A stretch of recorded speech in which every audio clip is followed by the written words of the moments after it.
That time again, that time when we put on our Sherlock Holmes attire, grab our overcoats, and hit the streets to investigate one question. Why is Christianity dying in America? Is it self-inflicted? Or is it murder? Which is it, Heidi? It's a murder? I think so. I think so. Yeah. All right. I'm Chris, and I'm here with Ken, and this is Three Pastors Walk Into a Bar. Greg is on vacation, but joining us today is Heidi from the world-famous podcast, The Liberty Rumble. World famous. That's right. It is. What's happening, Heidi? Thanks for flying in guys. for the occasion. Yeah. Yeah. It's pretty special. The things that I do It's pretty special. for you guys. Yeah. Yeah. Yeah, it's like we got the band back together. Yeah. No. It's like we come full circle. Oh, it's Yeah. nice. So Very we got- nostalgic. Yeah. We got Chris on the bass of Liberty. I'm playing lead of, what am I doing? I don't know. What am I are you doing doing, here? Ken? I don't know what you're doing. What are you doing here, kid? Of biblical morality, and Heidi's beating the drum of conspiracy. Yeah, That's right. That's what right. Heidi does. That's what I do. That's why her buddy Klaus Schwab is always on her shoulder. Yeah. So let's see. Today we are talking about a poll that came out, right? And it deals with biblical worldviews, and there was some very revealing things in this Barna research that came out of the out of Arizona Christian University. But let's start with Scripture, 2 Timothy chapter 4, verses 3 through 4. For the time is coming when people will not endure sound teaching, but having itching ears, they will accumulate to themselves teachers to suit their own passions, and will turn away from listening to the truth and wander off into myths. Well, that is very true today. That sounds familiar, doesn't it? Mm-hmm. So evidence everywhere suggests that Americans are increasingly adopting a non-Christian worldview. So what's a worldview? Anybody want to tell me? What do you guys think a worldview is? That's what astronauts get. I think so. I think that's what you see I'll dig it up. from the That's a bird's eye view, space isn't it? station. You It's a see bird's eye view. worldview. Yeah. Or from the moon. You can get a Yeah. worldview from the moon. Yeah, I suppose. If you go much farther than that, though, it's not much of a view. It's just like a speck. Yeah, it's kind of Yeah. boring. Just like a speck of sand. Mm-hmm. Yeah, I don't know. I think this is something different, though. You're probably right. This does not have Yeah. Elon Musk involved. I don't think so. Yeah, I mean, worldviews are complicated. I was thinking about this as I was reading through this script because, and we're going to talk about this here in a second, because I do want to kind of deconstruct what worldviews are out there, because there's a lot of them. Like you had found a bunch, but basically they have roots. Like all of these worldviews have roots, and I want to go through those roots here in just a little bit. But a worldview is basically like how we define life. So the way you've wrote it here, I like it. It's when we make choices, we rely on our sense of right and wrong, good and bad, useful and useless, appropriate and inappropriate, to produce what we believe are the wisest choices. And the things that you learn and the things that you do and your life experiences, all of those things formulate your worldview. And there are a lot of them and a lot of branches off of each branch, coming off of like the trunk of humanity, if you will. because everybody kind of develops a different ideal. Now, a biblical worldview, on the other hand, is thinking like Jesus and applying the answer without concern for how we anticipate the world will react, which sounds romantic, but it's not always easy to figure out what Jesus would think in a particular instance.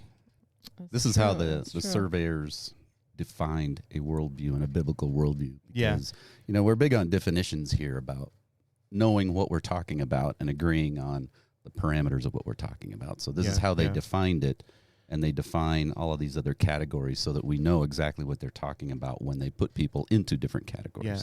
And so based on their definition of thinking like Jesus and applying the answer without concern for how we anticipate the world will react, the American Worldview Inventory Survey done in 2022, the only demographic or theolographic segments in which at least 10% possesses the biblical worldview were preteen parents who attend independent or non-denominational Protestant churches. 16% have the biblical worldview. Those who read the Bible daily, those who self-identify as very conservative on theological matters, and those who consider themselves to be very conservative on social issues such as abortion and same-sex marriage. Those are the people that make up the 10% of the demographic or theolographic segments which identify as a biblical worldview. Wait, what? Preteen parents? Am I reading this correctly? So parents, not parents who are preteen, but parents of preteen kids. I was like, wait a minute. Yeah, Heidi. The conspiracy, right. The conspiracy wheels were a turning. Okay. Ooh. Oh man. Good for the clarification there. Yeah. So 10% of those segments, or of those that were surveyed, possess a biblical worldview. Is that the way I'm reading that, Ken? Yeah, and if you would have asked people how much of American segments believed those things, the average person, or definitely in the past, they would have said, well, most of them, the majority, we're Americans, all of us. Yeah. But not anymore. No. Yeah, and it's interesting that a lot of people who identify as Christians do not possess a biblical worldview. That's a strange idea. Mm-hmm. That's scary. But it just goes to show you the rise of other philosophies, which we'll get into here in a second. So the American Worldview Inventory Survey in 2022, the annual survey that evaluates the worldview of the U.S. adult population ages 18 and over, conducted by Arizona Christian University Cultural Research Center, led by George Barna. You might recognize that name. Mm-hmm. If you know anything about statistics or surveys or things like that. He's the founder of the Barna Research Group. So based on 54 worldview-related questions drawn from 8 categories of beliefs and behaviors. So category 1 was Bible, truth, and morals.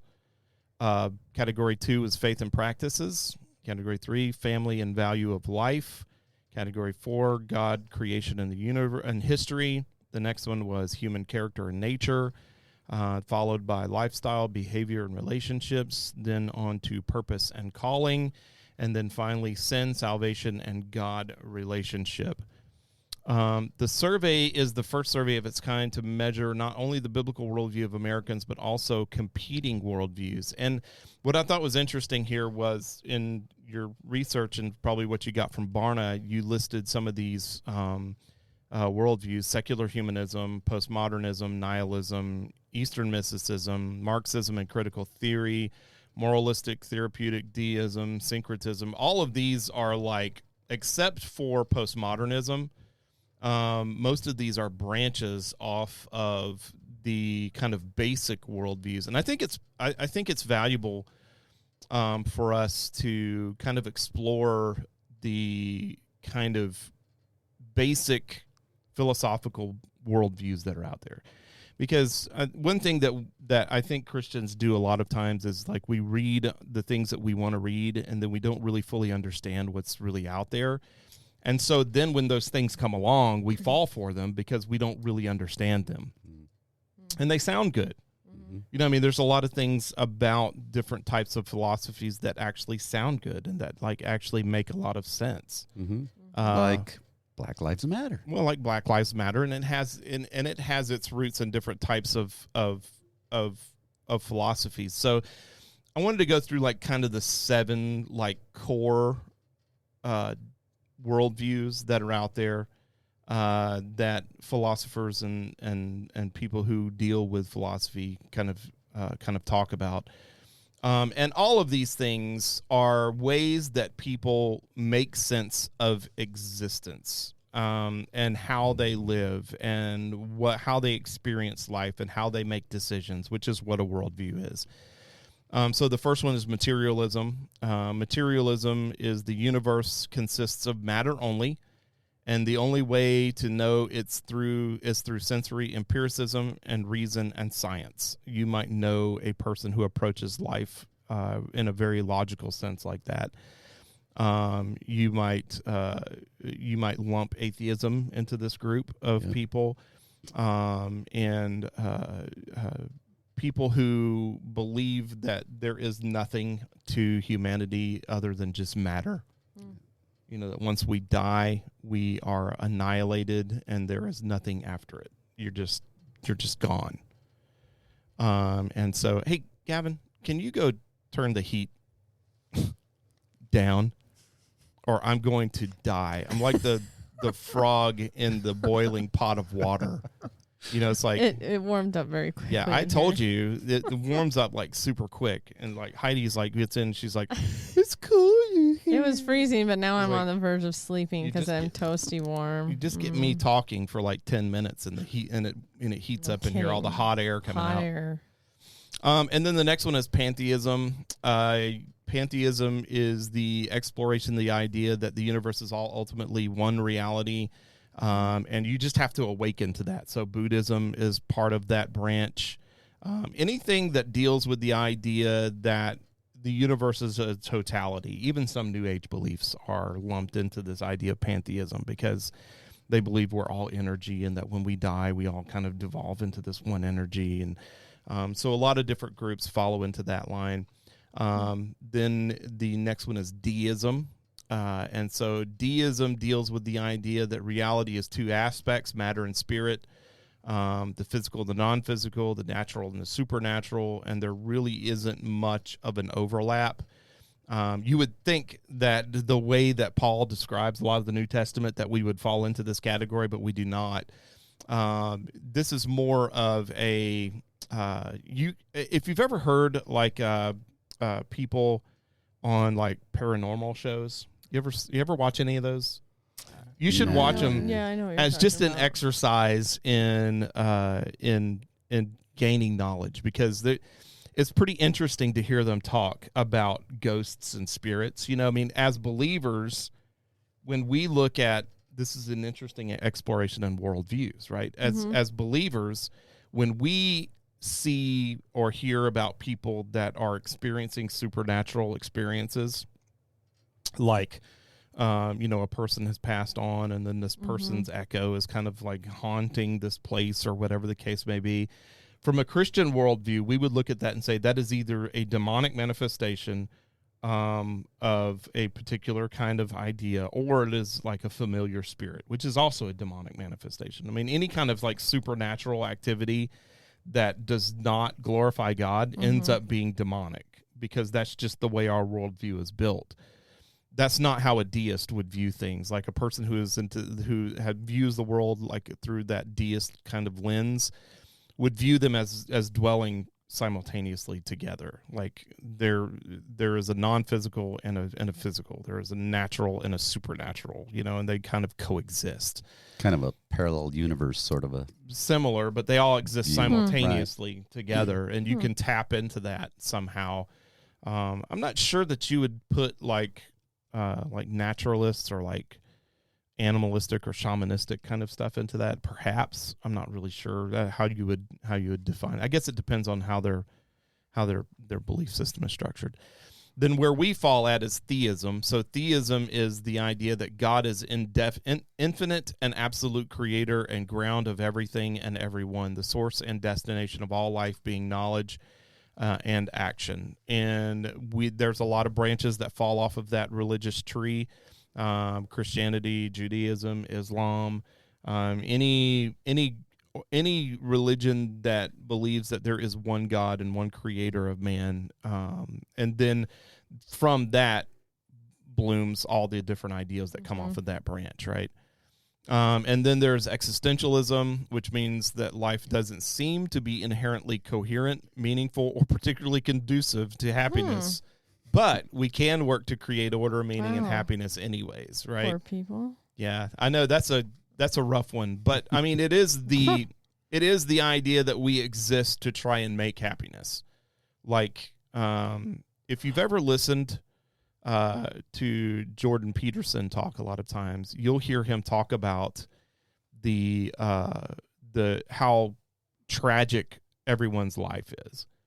And how we're all just living in this life the best that we can, and that we try to make the happiest life that we can out of what we have, with what's available to us. That's ultimately what everybody see. And I think that probably demonstrates to us that he leans a little bit more into an existentialist kind of worldview. Well, because I don't think he's a Christian. He really appreciates the Christian ideals. He appreciates the worldview of theism because he thinks it's valuable. But ultimately, I don't know. I mean, I haven't. It would be interesting to sit down and talk with him and find out what his thoughts are on, his worldview and how he sees things. Because I think you're going to find out that he is a little bit synchronous in the way that he thinks about things, probably a mix of a couple of different worldviews, which we'll talk about here in a minute. Then there's postmodernism. Postmodernism is there are no grand meta-narratives, only narratives, no facts, only interpretations, no independently existing reality, only perspectives we construct, no truths, only truths. No truth, only truths. You might recognize this today. I was like, whoa. Our world is inundated by postmodernism today. Yeah. The rise of postmodernism has been one of the key components in the deconstruction of society today, which demonstrates to you how dangerous the idea of postmodernism is. No kidding. Only narratives, no facts. There's insane. No facts. There's only interpretations of those facts, and there's no truth. There's only interpretations of those truths. I think that would kind of typify the last century. Yeah. Moral relativism is built into this idea that there's no absolute truth. Yeah. There's only moral truth based on where you are. So you can't absolutely believe that it's wrong to kill people, because depending on where you're at, it might be actually right to kill people. So therefore you can't state that it's morally wrong to murder because somewhere it's not. Right. And so postmodernism is very tricky. And then there's the old fun nihilism. Nihilism means nothing. Nothing means anything. Nobody knows anything. There is no truth, and there is no answer to why. Imagine being these people. That's so fatalistic. Hello, darkness, my old friend. They gotta be just living a horrible life. Yeah, could you imagine living your life without any hope that there's meaning? No. Paint it black. That'd be awful. Paint it black. Yeah. And then there's finally in this final tree agnosticism. I don't know. I don't know. I don't know. I think a lot of people find themselves in that position. I was gonna say. So convenient. I think we're saying that a lot. Like I don't know. Hey, how do you see the world? I don't know. Is it wrong to murder? I don't know. Is it wrong to steal? I don't know. Can I have your stuff? I don't know. I don't know. Maybe. That's almost worse than nihilism, really. Yeah. I mean, at least the nihilist understands that, he's they doomed. have a viewpoint. They at least know what they're looking at. Yeah, at least they're like, oh, this world is terrible. There's no good in it. There's no reason, jump off a bridge, Agnostics. whatever. I don't know.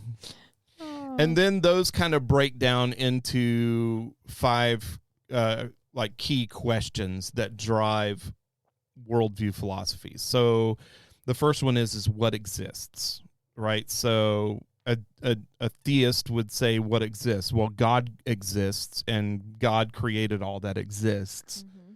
So therefore, everything that is created is of God. Then it kind of devolves a little bit down. Christianity gets a little bit more kind of focused on the idea that the world is not actually possessed by God right now. It's possessed by Satan, and that Christ will return one day. Islam views it a little bit differently. Catholicism probably views it a little bit differently, and that kind of thing. And then like a nihilist might say that, does everything exist? And, if everything exists, why even bother, Yeah. Or an existentialist, might say that, everything exists, but everything that exists is designed for our demise. And so we have to do the best we can to make the best out of what we have.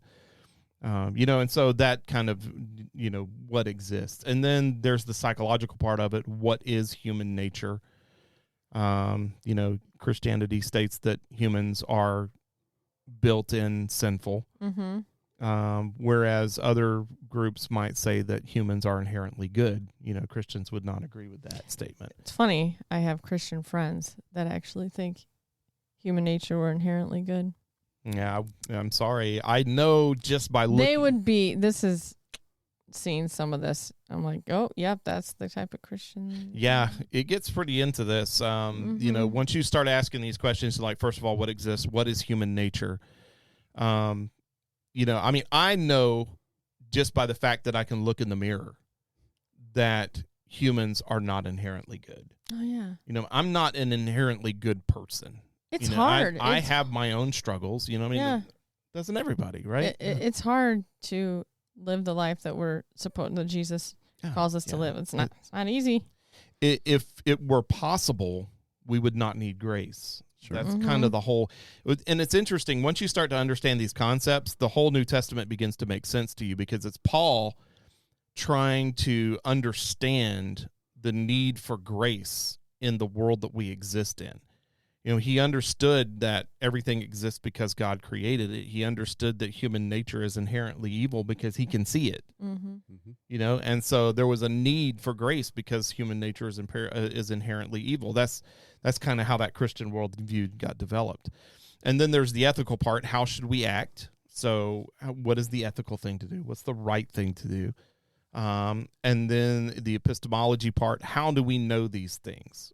Like, what is it? What is the factor that tells us how we know what exists, how we know what human nature is, and how we know how we should act? That's the epistemology part of it. And how do we know that as believers? Well, it's through the Word of God. Mm-hmm. That's how we know that. Other, religions have, Islam has the Quran. It's like all these different, Judaism has the Old Testament or has the Torah. And then, it goes on and on from there. So there's always a vehicle by which worldviews determine these ideals. Like with postmodernism, you have postmodernist philosophers and you have the news media, because the news media is really pumping out postmodernist ideals now. The idea that there's just narratives. There's no meta-narrative. There's just narratives that come up. There's no truth. There's just what truth you just. What is your truth? Yeah, you hear that a lot. Oh, I can't stand that. What is your truth? Are you a boy or a girl? What is your truth? It's like, what is my truth? Mm-hmm. What is my truth? What is your truth? I don't know. It depends on how I want to identify today. I think I want to identify as a rhinoceros today. Well, you just identified as a frog in boiling water. That's true. Yeah. That's true. That's my truth. Yeah. But your truth can change. It can change whenever. At your whim. Yeah, at my whim. That's right. Makes it easy. Postmodernism makes it easy. That's very easy. You just bend truth to fit your feelings. And then ultimately it boils down to teleology, which is, what's the point? What's the meaning of life? That's the ultimate question of philosophy, the ultimate question of worldviews, the ultimate question of all of that. And so that kind of gives us a kind of a 10,000-foot view of worldview philosophy and how that kind of breaks down. And then within that, you have like secular humanism, which would be a branch off of probably not postmodernism. Secular humanism might be kind of a branch off of like I have no idea. I don't know how that would break down. Existentialism? Maybe. I mean, perhaps. I mean, there's definitely an atheist component to it, though, which, makes me feel like it might be a little bit more in line with what was the heck is what was the first one I mentioned? I can't remember. Secular materialism. Oh. Materialism. What's Eastern mysticism? Eastern mysticism is things like Buddhism, Hinduism. Oh. Yeah, those are pantheism. Enlightenment. What's syncretism? So syncretism is the idea that you draw your worldview from several worldviews or a couple of worldviews. That they're all kind of synchronized together. A la carte. Yeah, so it's like you pick the best parts. You pick the best parts of all the different things. Well, that's fun. I was listening to a lecture here recently of a lady who is a teacher of something called human geography, which I've never heard before. Human geography. But it's this idea that people have developed in different people groups with different worldviews, and all of those things are kind of centered around, religion and it makes sense. I mean, the whole thing actually makes sense when you start looking at it. I don't know if you can build a whole science off of it because we've already done that with philosophy. It's kind of like reinventing the wheel a little bit to kind of make it a little bit more woke. But she kept plugging this religion called Baha'i. Oh, yeah. Which is like Baha'i. What it does is it takes like all the good things of all the different religions and creates a meta religion out of it. Mm-hmm. So you could have a religion that takes all the best. And then I don't know who gets to pick what all the best parts are of each religion, but apparently there is a guru or somebody out there that's like, I like this of Catholicism, I like this of Christianity, I like this of Islam, I like this of Hinduism. And they get along well with everybody. Yeah. It's basically the coexist sticker. You ever seen the coexist sticker that's got all the different religious? Yeah. So that would be a good example of a religious synchronicity. But a philosophical synchronicity would be like combining these different ideals together. I think that's what happens with a lot of people that do like with critical race theory and with Marxism. And, these are kind of drawn from a couple of different ideals, like materialism is included in there, whether you're for or against it, whatever. Anyways, moving on. The survey conducted between January and February of 2021 among a nationally representative sample of 2,000 adults. The 68-question data set includes responses from 1,000 interviews completed with a nationwide random sample of adults via telephone, plus another 1,000 adults who completed interviews online through the use of a national panel of adults. So this wasn't a chump survey. No. This wasn't in the back of a magazine. This is pretty serious research. No, this was, they actually went in and they did the work, right? This is interesting, the definition. Yeah, definitions of categories of Christians. So the first category, self-identified Christians, or individuals who call themselves Christians. Self-identified born-again Christians, or individuals who call themselves born-again Christians.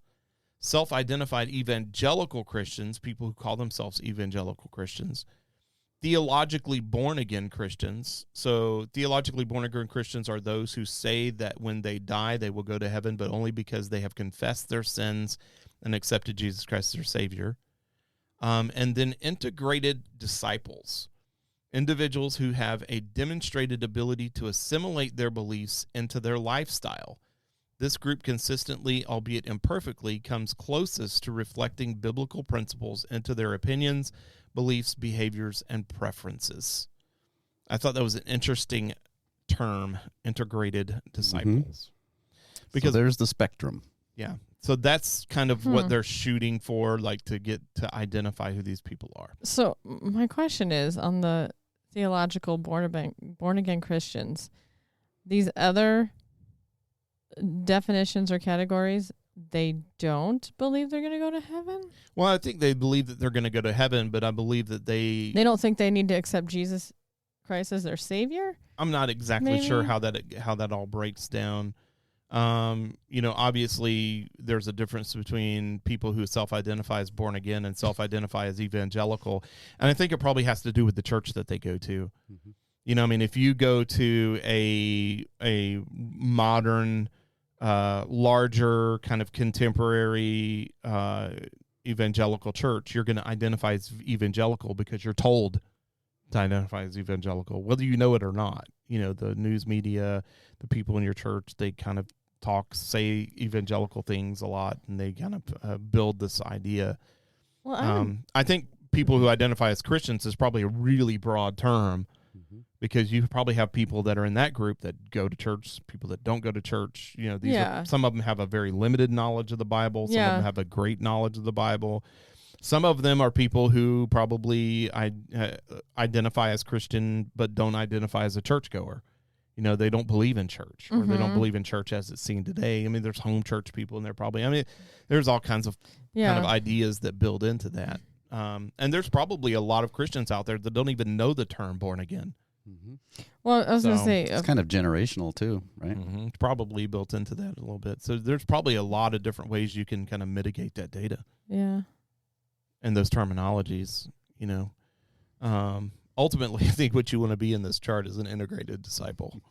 That would be the ultimate way to be in that. So, so let's take first of all the worldview of American parents. So these clips that we have, Ken, is this George Barna? Yes.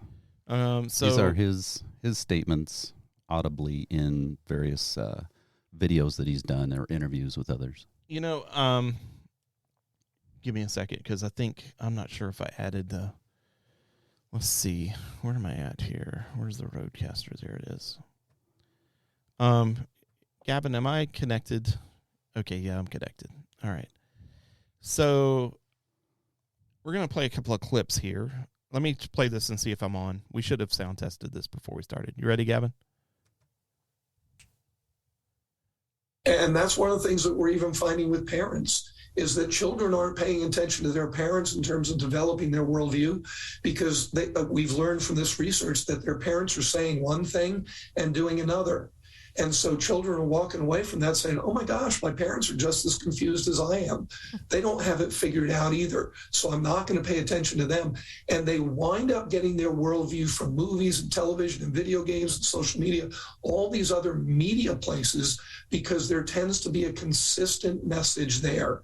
And so they're buying into that rather than going back to the source of all truth, which is God, and the source that he therefore gave to us to know that truth, which is the Bible. So that kind of breaks it down. So that's kind of scary. It makes you think that all these youngsters growing up, they're going to just be in that postmodernism worldview. That's how they're going to... Yeah, well, whatever the media narrative is at the time. Especially when you have squishy Christian parents. Like, I'm just thinking of friends that they call themselves Christians, but they also listen to false teachers. So the woke church, and now their kids see this and they prescribe to this type of. Yeah. It's sad. And I don't. This is hard because it doesn't necessarily mean, like, having a biblical worldview doesn't necessarily mean that you live righteously. I think people are going to get that confused. Like, they're going to feel like having a biblical worldview means that I live a life that is like without sin or something. Yeah. Oh, and that's just not the case. I mean, if you have a true biblical worldview, you're going to understand that you are going to fail, that you're inclined to fail, but that you view that failure through the lens of biblical concepts, which, makes sense because that is what Paul told us. What I found terrifying was some of this data that Ken dug up here. So more than 9 out of 10 parents of children under age 13 have a muddled worldview.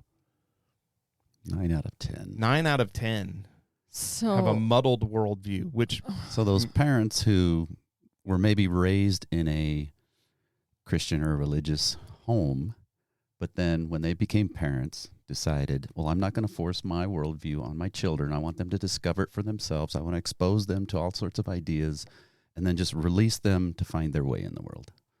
That's these kids. Oh, yeah, that's a sad.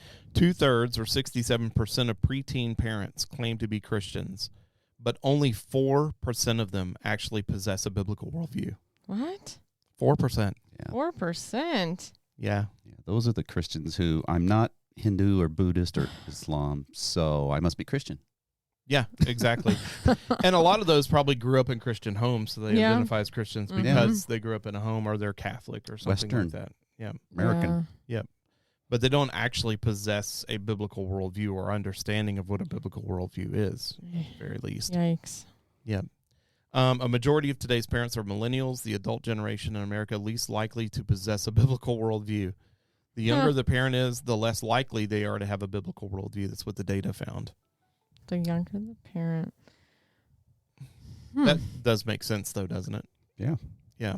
Because, I mean, if you grew up in a postmodern era, right, then you're going to have postmodernist ideals, which is all that you see. Like if you look at Facebook or you listen to any kind of influencer for any period of time, you're going to hear postmodern ideas coming out, you know, that there is no truth, that, you know, you make up your own truth. Right. None of the 6 alternative worldviews tested is embraced by even 1% of parents. This was interesting. Now, what does that mean? So out of, you have the biblical worldview, then you have the 7 that we mentioned earlier, secular humanism, etc. None of the other 7, or none of the 6 alternatives, the respondents believed in those. So what do they believe in? So syncretism grabbed the whole middle of the pie. Yeah. So it's definitely people have taken hold of all worldviews and created their own worldview. Pick and choose. I like this. I like that. None of them are strictly one of those other worldviews. I see. Which is a problem because it's going to confuse you when you start talking about questions about what is life, what is the meaning of life, and how do you determine the meaning of life, and you know what is existence, and what is humanity, and those kind of. There's things. no absolutes to point your children to. Yeah. Yeah, that's a sad way to live your life. Opens up more questions, and the kid is wandering around. Right, they have no idea. Aimless. Aimless. 94% have a worldview known as syncretism, a blending of multiple worldviews in which no single life philosophy is dominant, producing a worldview that is diverse and often self-contradictory, which, of course, is why you can have an argument that we need abortion because contraception needs to be legal. You know, I mean, that's why you get ridiculous arguments like that. It's because it's based in this kind of synchronous kind of worldview. You know, it's like, well, you know, both of those things can be untrue or true, or either one can be true. Yeah. Yeah. And I mean, one can be false. You know, I mean, it's like when you have a worldview that doesn't like view life from some type of definition, then you can justify the idea of murdering children. You know what I mean? It's like this is where logic just goes out the window. Well, you don't need logic. You talk to people who, I believe this and I believe that. But you can't, the two don't compatibly exist. Yeah. It doesn't matter. That's what I believe. But I think that's kind of the embrace of postmodernism, though. Yeah. I think that it's less, I think that people probably don't identify as postmodern because they don't know. They just know they like this and this and this and this and this. I think synchronistic philosophy is rooted in postmodernism. I think it has its roots in postmodernism. Now, this is just my opinion. I mean, some philosopher out there might disagree with me, maybe, but you know, the idea that you're taking all your truth from different places is ultimately a demonstration that there is no absolute truth. There's only truth as you want it to be. Right. Yeah, that's exactly it. You know, so I think it makes sense to me. At least 6 out of 10 parents reflect very limited advocacy of the ideals found in nihilism, Marxism, postmodernism, and secular humanism.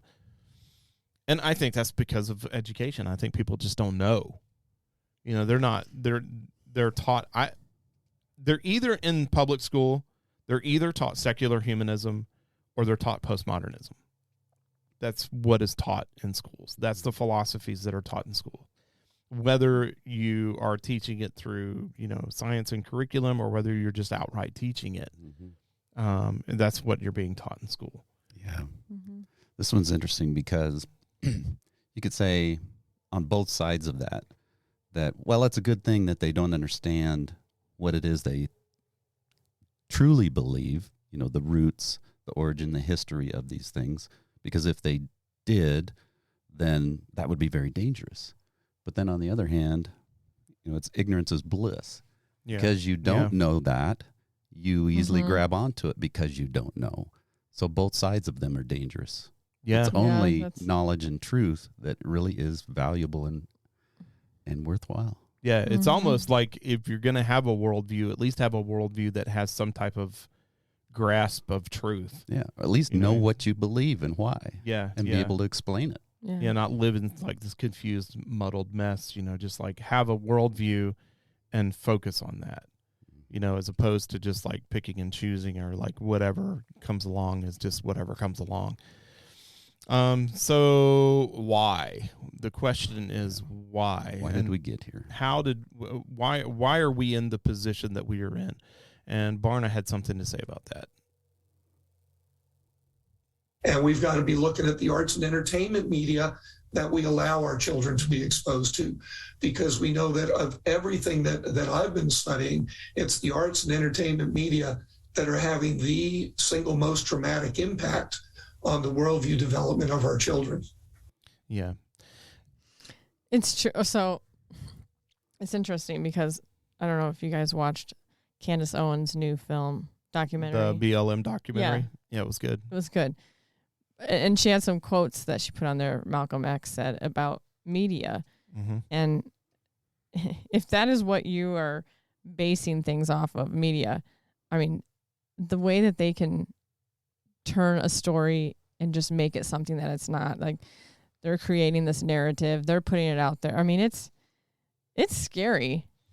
Yeah, and most of the kids, that's all they're viewing. Something else that'll really bake your noodle is that if you had asked a Christian, you know, 40 years ago, if they would be admiring a quote from Malcolm X, they would have laughed you out of the room. Yeah. But now it's like we're seeing from our perspective what he was seeing from his perspective at that time. That's how worldviews can affect your life. You know, if you hold to your worldview, you can see truth for what it is.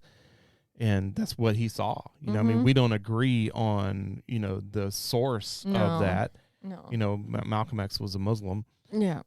But, you know, what we can agree on is that truth is truth. You know, and he saw that, and he saw the media, you know, at that time, probably predominantly theistic in its ideals, you know, because we were a more Christian nation at that time. Right.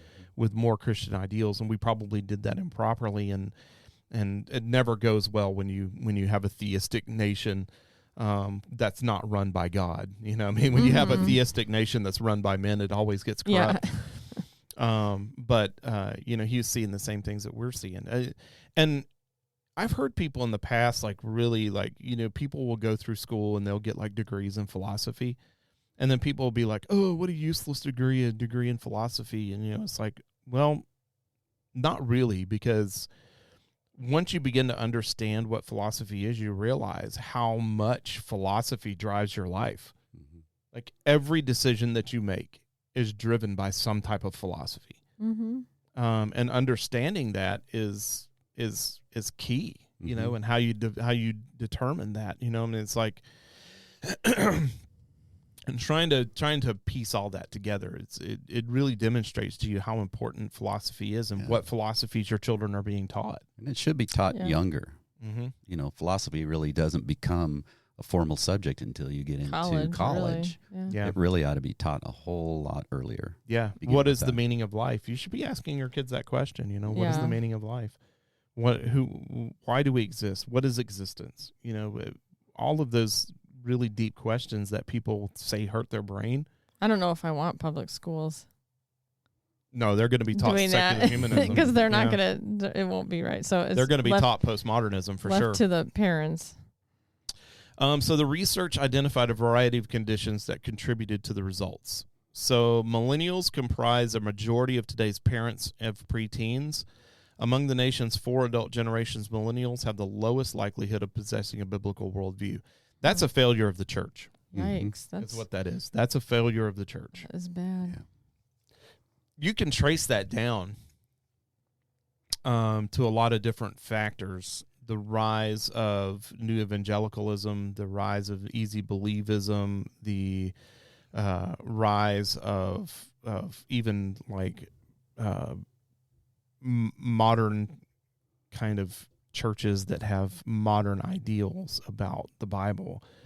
Cheap grace. Yep. A lot of those kind of concepts all have arisen out of the opposite. So if you go back, 50, 60 years, the church was very fundamental in its ideals and was very, very strict and very straight. And there was a rejection of that idea as well.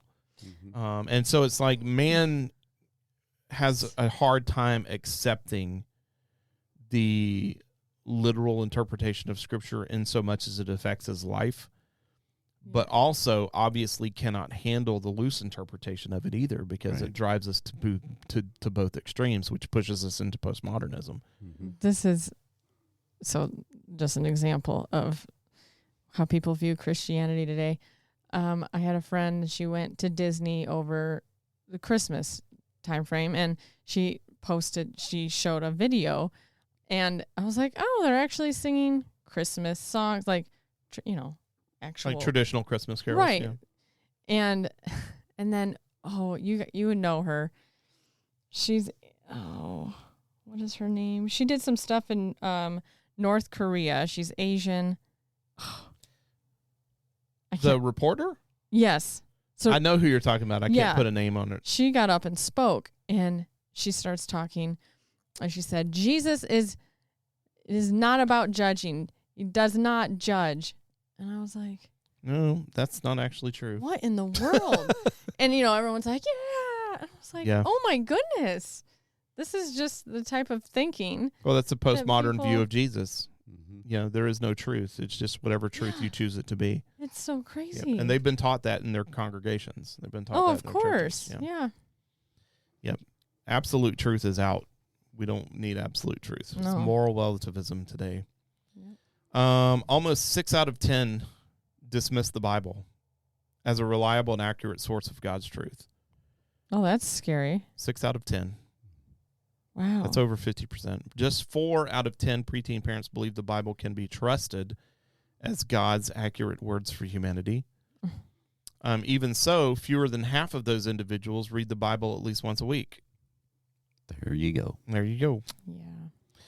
Yeah, so I understand their struggle, actually. I mean, if you do any kind of, like, cursory research of the Bible, and you don't look at it through a biblical worldview, you just look at it through kind of like a, kind of postmodernist or materialistic kind of idea, you could very easily surmise that it was a book written by people to control people. You could do that with any religion, basically. So that's just another example of how your worldview philosophy drives your feelings. They don't trust it because they haven't been taught that you can trust it. They've been taught that it is just a book that we kind of refer to. In fact, probably most of the time in a lot of their congregations, they don't even talk about the Bible. Yeah. No, probably not. They probably just talk about ideas. Yeah. Which is a shame. And then they're not being told to go home and read it, or, they don't have any interest in reading it, So it was interesting that that BLM kind of thing that Candace Owen did, her roommates talking about how he read the Bible out loud every day. Yes. I thought that was very interesting as well. Do you think that's true, really? Or do you think that they were embellishing the truth a little bit? I was very shocked when they said that. I know pastors who don't read the Bible every day. Yeah. That seems, especially out loud in their room, it's like That Right. seems a little extreme to me for someone who broke into somebody's house and pistol whipped them and stole from them in front of their children. You know what I mean? It's like, what parts of the Bible are you reading? I mean, if it proves anything, it proves that just reading the Bible alone is not good enough. No, you know, it's not. So I don't know. I thought it was funny. No, I did find that. I think it's probably true. There's a lot of people don't read the Bible. Tons of people don't. I will say, growing up in the Christian family, going to church, pastor never ever said you should read your Bible. And guess what? Your childhood pastor said that? No. He didn't say that. He never told us to read our Bible like you do all the time. Everyone, all of you pastors are telling us to read your Bible every day. I never said that. And so and our family didn't read it together. We just grew up, went to church, and never read the Bible. Yep. So I was like, that's sad. The one book that should be read sometime in your life. But, Christians will be reading all these other books. Mm-hmm. Yeah. Well, that's kind of the thing, right? First. It's like chicken soup for the soul and, yeah, purpose-driven life. And, we're going to read all the small group material that has the Bible verses put into it. But we're not actually going to read the Bible. We're just going to read what somebody told us to think about the Bible. Self-improvement, feel good. Yeah. That's kind of the debate between, like, translations, too. Like, translations of the Bible. There's so many translations of the Bible now. And philosophy goes into determining how you want to view those Bibles, because the translations, there was a translation philosophy behind each one of those translations. Like the reason that a lot of people like myself prefer the King James is because it is a literal translation of Scripture. So it takes the Greek and it tries to apply it as closely as possible, specifically to the English. And there's obviously some flaws in there in that translation, and some things that were built in there that support the King. And there are things like that are built in there, but it does try to faithfully reproduce Greek to English. And then, like with a dynamic translation like the NIV, the purpose of the philosophy behind that interpretation is to give you what the author intended to say, not the literal translation. And so, there's philosophies that are built into that as well. And so, it's interesting how far that philosophy rabbit hole goes, when you start thinking about all the different ways that it affects your life in certain ways. And now you have all these small group materials and all these books. I mean, there's like, I don't know, Ken, you get a box like every week full of like small group books that somebody is writing, and it's like every week there's like 20 of them coming out where it's like, this guy wrote this book on this thing, and he's got, and it's just kind of moving people even farther away from reading the Bible. You don't need to read the Bible. We'll write this book and tell you what to think about the Bible. Yeah. That's kind of what it boils down to, which is what the Catholic Church has been doing for centuries.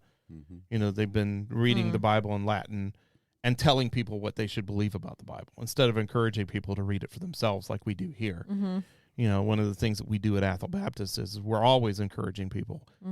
Be a scholar, be a theologian. There's no excuse there's no reason why you cannot be a theologian in today's society. It's just, doctorate's degrees and master's degrees are pointless in today's society because everybody can be a theologian without going to school.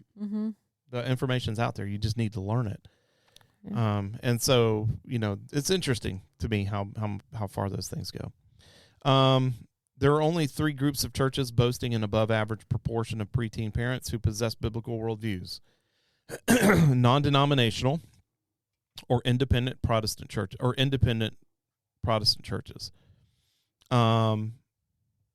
This was funny to me because like this is basically every church, non-denominational or independent Protestant churches. Okay, that's all Baptist churches. Pentecostal or charismatic churches. Okay, that's all Assembly of God churches and Pentecostal churches. And evangelical churches. That's everything in between. Well, yeah. It's like, so it's, this to me makes no statement at all other than saying all Christians, or all people who go to church.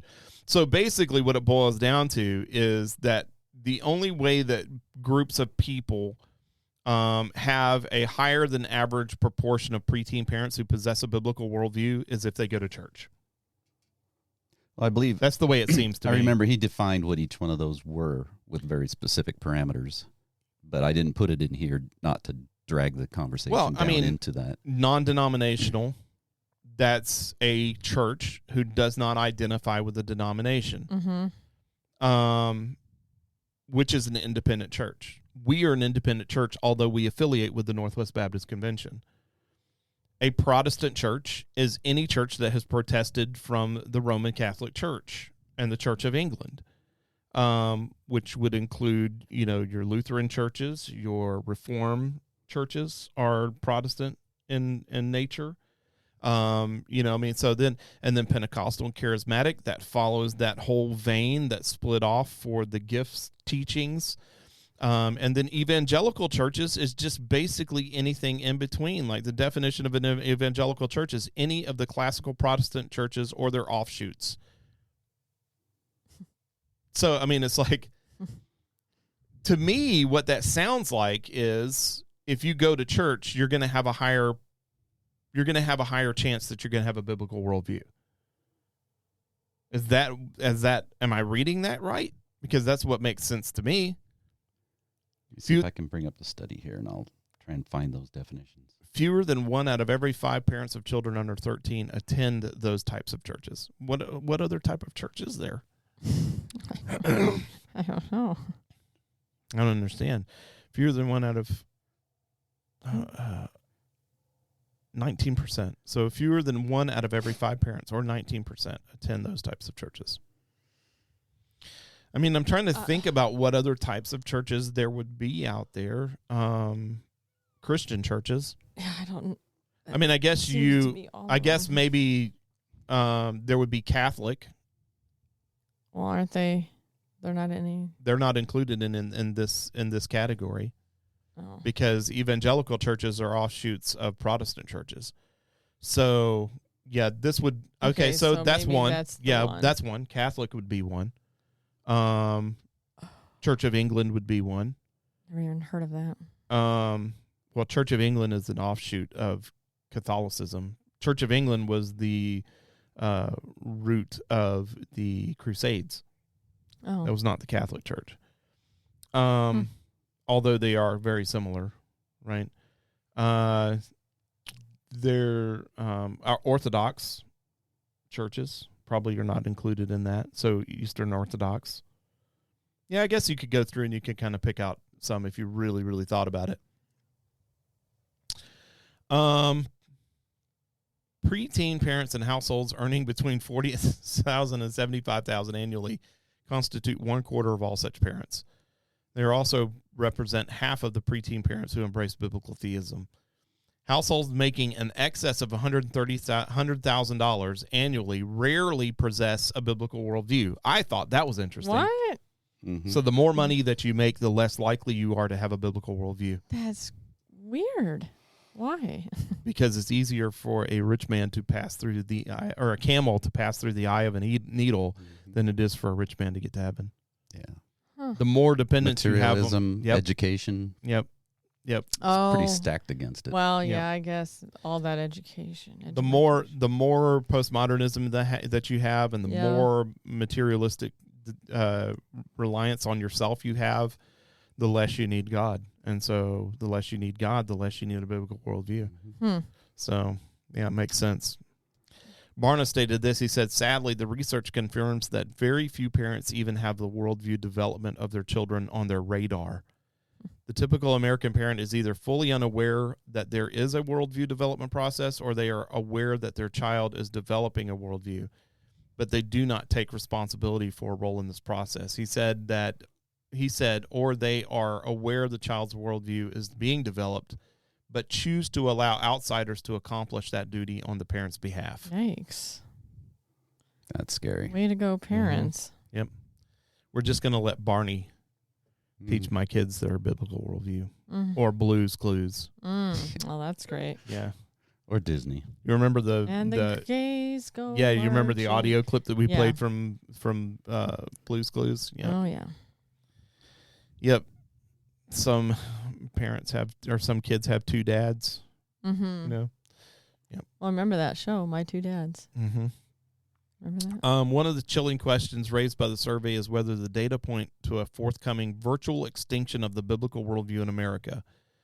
Barna allowed that such an outcome was a statistical possibility, but an unrealistic expectation. Here's the hope. Yeah. So he said this: to expect the biblical worldview to disappear in America essentially posits that God has given up on America and that there is not a tribe of devoted followers whom he can rely upon to usher in an era of spiritual renewal.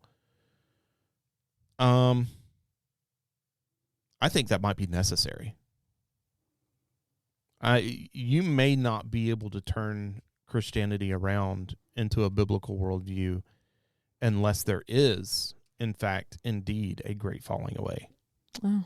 Mm-hmm. Yeah, I mean, it may not be possible. You might need to be reduced to the few faithful followers that will stick around at the end to be able to make it into something real again. Because at this point, it's not real. It's just, I think it's a cultural phenomenon. Yeah. Maybe.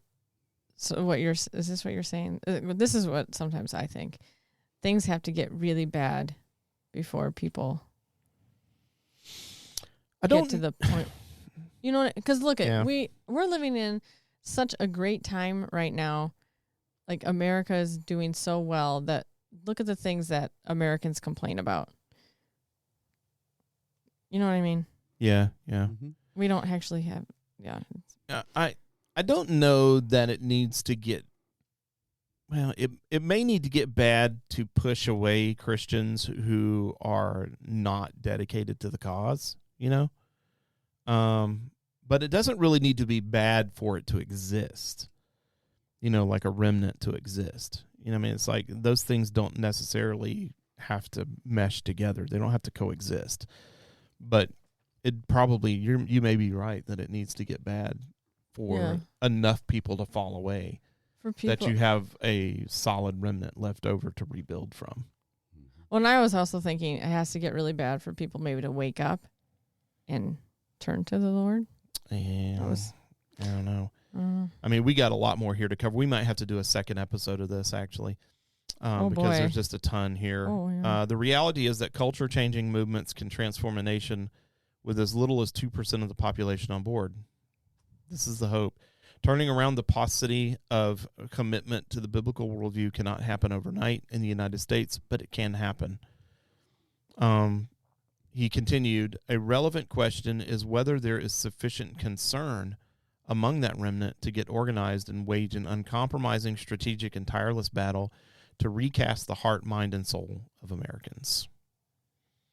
And that's the question. And I think that, you know, in kind of closing this up today, so, and can we do the second episode next week? The question is do we need a culling of those that are not of a biblical worldview from Christianity? And if we do that, will the remnant that's left over care enough to push it forward? Yeah. That's the ultimate question. It's going to take a lot of courage and sacrifice.